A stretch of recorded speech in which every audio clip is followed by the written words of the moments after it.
أهلا بيكم. بمناسبة موضوع طبيبة سوهاج واللي حصل لها النهاردة من تعنيف من محافظ سوهاج، بلاش ننساق ورا الصفحات القذرة اللي عايزة تاخد الموضوع لحتة تانية وتحول الموضوع من سوء تصرف إداري لموضوع ديني بحت حوالين النقاب، وإن عشان الطبيبة منقبة فالمحافظ عمل كده، ولو مش منقبة كانت الدنيا مشيت.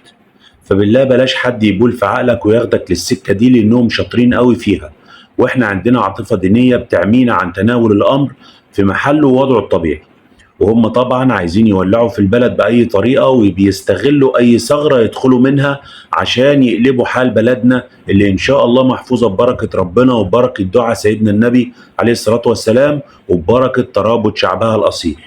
أما بالنسبة للسيد المحافظ فلو حضرتك مدرك القانون كويس فهو خالفه بكذا حاجة. أولها التعدي اللفظي على طبيبة أثناء قيامها بعملها وتعنيفها على الالتزام بقوانين المستشفى. واخد بالك يا سيادة المحافظ؟ قوانين المستشفى اللي لو الطبيبة خلفتها هتتحول للتحقيق. فالأولى تغير القانون وبعدين حاسبها، أو تحاسب موظف التذاكر اللي متباطئ في عمله ومعطل الناس إنهم يقطعوا تذاكر ويشوفوا حالهم، أو زود موظفي قطع التذاكر عشان يحلوا مشكلة التكدس. مش تسيب ده كله وتمسك في الدكتورة اللي لا حول لها ولا قوة.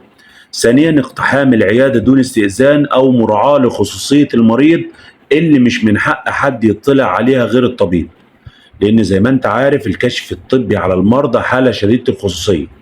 ثالثا التصوير في منشأة طبية وداخل العيادة اللي أساسا ممنوع يتركب فيها كاميرات، لأن حضرتك عارف إن في الغالب بيتم تجريد المرضى من بعض ملابسهم للكشف عليهم. رابعا وده الأهم التدخل في فنيات الطبيب والأمر بإعطاء للعيان دون أمر محاليل.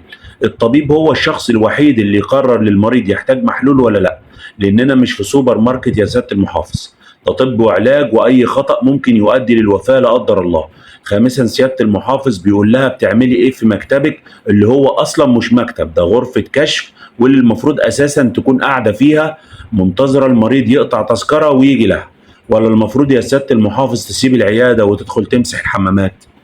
أخيرا كل الشكر لدولة رئيس الوزراء اللي فهم الموضوع بسرعة وتداركه جيدا وسد على طيور الظلام الثغرة وقدم اعتذار للطبيب على الهوى، ويا ريت يكون كل قراراته سريعة في تدارك أي أزمة لأن ده هيفرق معانا كتير. أما سيادة المحافظ المحترم فهنيئا له اللقطة ومبروك عليه. حفظ الله مصر وحفظ الله شعبها، وشكرا لحضراتكم، ويا رب ربنا يا رب يجعلكم دايما بخير ومعافين دايما. شكرا لكم.